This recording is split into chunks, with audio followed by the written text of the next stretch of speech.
23 children were discovered locked in the basement of a Georgia plantation in 1864. All of them bore the same distinctive features: high cheekbones, pale green eyes, and auburn hair streaked with gold. When Union soldiers forced open the iron doors of the Thornhill Estate in Burke County, they found these children huddled together in the darkness. Some were as young as 4. Others were approaching adolescence. The eldest, a girl of 13, told the officers something that made veteran soldiers physically ill. The mistress says we are her legacy. We cannot leave because we are her blood. Military records from the 34th Massachusetts Infantry mention the incident only once, in a letter marked confidential and buried in regimental archives for over a century. Local histories of Burke County omit the Thornhill Estate entirely, as if the plantation and its mistress never existed. But they did exist. And what Katherine Thornhill created in those 16 years between her husband's death and the arrival of federal troops represents one of the most disturbing chapters in American history. A systematic breeding program designed to create generations of enslaved people who could never escape their bondage because they were genetically tied to their owner. Before we continue with the story of Katherine Thornhill and the nightmare she built in rural Georgia, I need you to do something. If you're hearing this story and it's making your skin crawl, hit that subscribe button right now. This channel dives deep into the darkest corners of American history, the stories they don't teach in schools, the secrets buried in courthouse basements and forgotten military records. And I want to know where you're listening from. Drop a comment telling me what state or city you're in. Are you close to Burke County, Georgia? Does your town have secrets like this buried in its past? Let's find out together. Now, let's go back to where it all began, to a cold February morning in 1847, when a young widow inherited a dying plantation and conceived a plan that would haunt Georgia for generations. The winter Katherine Danforth Thornhill buried her husband was the coldest Burke County had seen in 20 years. The Thornhill Estate sat on 1,700 acres of red clay soil, 7 miles southwest of Waynesboro, the county seat. In 1847, Burke County was cotton country, though not as prosperous as the Black Belt regions further west. The soil was tired, overworked by decades of single-crop farming. The estate had once been successful. Katherine's late husband, Jonathan Thornhill, inherited it from his father in 1838, with 42 enslaved workers. But Jonathan was a poor manager and an enthusiastic gambler. By the time a winter fever claimed him in February 1847, the estate was mortgaged to the hilt. The fields were failing, and creditors were circling. Katherine was 28, a widow with a strategic mind and no acceptable options. The lawyer, Ambrose Talbot, gave her a bleak choice: sell everything and live modestly in her father's house, or try to save a plantation he considered doomed. Neither was acceptable to Katherine. Returning to Augusta meant admitting failure. But traditional plantation management wouldn't work. The land was worn out, and she had no money to buy more workers. It was during a sleepless night, poring over the estate's account books by candlelight, that Katherine conceived her plan. The idea came with the cold logic of desperation. If she couldn't afford to purchase workers, she would breed them, but not in the haphazard way of other plantations. She envisioned something far more systematic and controlled. She would create a population of workers biologically tied to the estate, who could never be sold because they were her own descendants, who would have an instinctive loyalty to the plantation because it was literally in their blood. The plan was monstrous, but to Katherine, it was elegant. She began keeping a journal, which she called her cultivation records, written in a simple substitution cipher. Children were seedlings. The men she selected were rootstock. Pregnancies were plantings. The pages were filled with diagrams that looked like breeding charts for livestock, because that, essentially, is what they were. Katherine's first selection was a man named Isaac, 24 years old, known for his physical strength. She summoned him to the main house on a March evening in 1847. What happened was recorded in her journal only as first planting completed with rootstock 1. Weather clear and mild. 3 weeks later, she was confident she was pregnant. She recorded this with detachment. Initial cultivation successful. Anticipate harvest in December. Her stepson, 16-year-old Richard Thornhill, was the first to suspect something was wrong. He noticed her withdrawal, her unexplained illness. He overheard a conversation with the local midwife, Miriam Grayson, and the timeline didn't add up. His father had been too ill in January for the child to be his. His suspicion turned to horror when he discovered Katherine's coded journal and cracked the cipher. He read the chilling details of her breeding program, her cold calculations. He copied pages as evidence, planning to expose her. But Katherine discovered his betrayal. That night at dinner, she delivered a veiled threat. Family loyalty is everything, Richard. Everything. Without it, we're simply animals tearing at each other. Soon after, Richard began to feel unwell. Fatigue, headaches, muscle weakness. He recognized the symptoms from his reading. Arsenic poisoning. Katherine, posing as a concerned stepmother, was slowly killing him, disguising murder as disease. He made one final attempt, writing a letter to his grandfather in Augusta, exposing everything.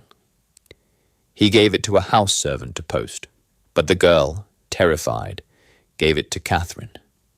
She burned the letter in front of him.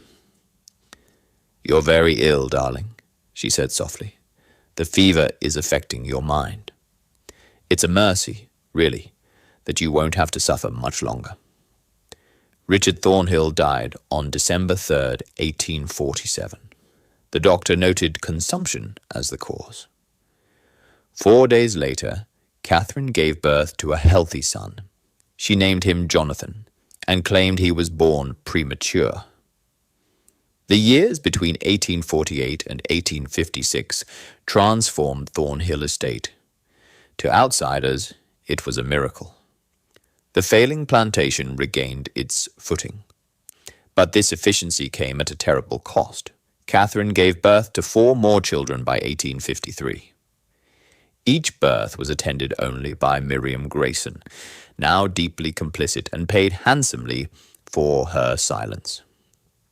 The midwife also performed a darker function, ensuring enslaved women only gave birth to children who fit Katherine's plans.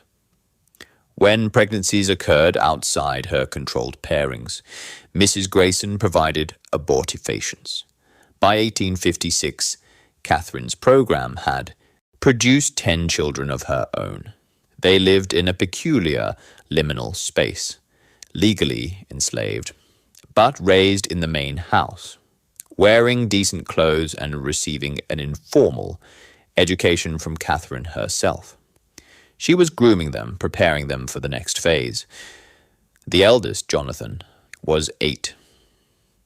He had no memory of his father, Isaac, who had been sold to a plantation in Alabama in 1849 once his purpose was served. Katherine constructed a heritage room in the mansion's east wing, a windowless shrine to her program. It held her coded journals, vials of hair from each child, and elaborate family trees charting future pairings. She was planning decades ahead. But systems built on such profound injustice contain the seeds of their own destruction. The coming of the Civil War brought tension and hope. The enslaved population at Thornhill heard whispers of Union victories and emancipation. They began to sense their power. The breaking point came from within. Katherine's second-born daughter, Eleanor, now 14, discovered one of the coded journals and deciphered it. The truth shattered her world. She confronted Katherine. "You're my mother. Thomas is my father. And you've been planning to breed us like animals." Katherine's response was a cold threat. "You will cooperate, because the alternative is far worse. I sell you to a plantation where they work field hands to death." But the knowledge had been unleashed. Eleanor told her siblings. The older children now understood what they were and what was intended for them. The atmosphere in the main house shifted. Katherine felt their silent rebellion. In a final desperate act to maintain control, Katherine publicly punished a young woman named Grace, who had tried to run away. She was whipped before the entire assembled population, including Katherine's own children. But the act of terror backfired. It didn't frighten people into submission. It clarified Katherine's fear and their own potential power. Whispers of resistance began to circulate. All they had to do was survive until the Yankees came. Or perhaps they could end it themselves. The final confrontation came on the night of March 17th, 1864.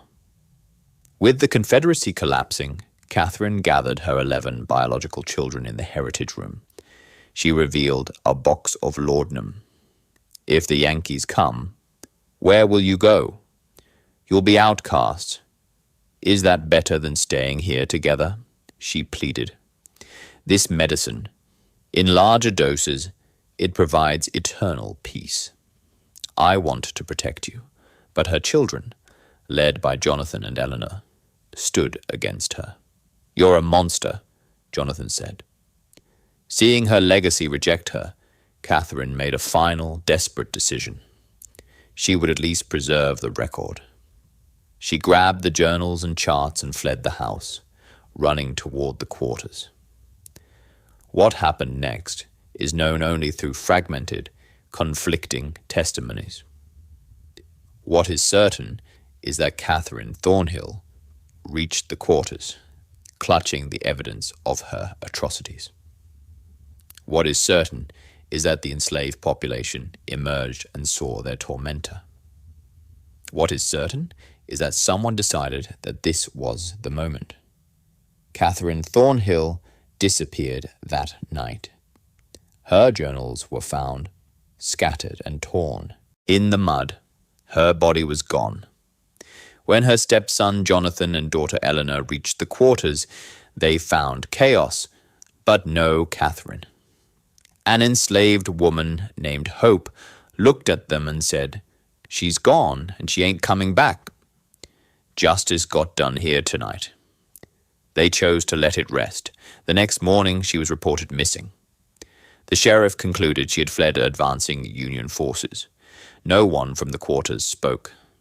Everyone knew the truth, even if they never voiced it. The war ended. Freedom came. The enslaved population scattered, putting distance between themselves and their suffering. The estate fell into ruin. In 1871, a well driller on the former Thornhill property discovered a skeleton 30 feet down in an old cistern. It was a woman with a crushed skull, dressed in the fashion of the 1860s.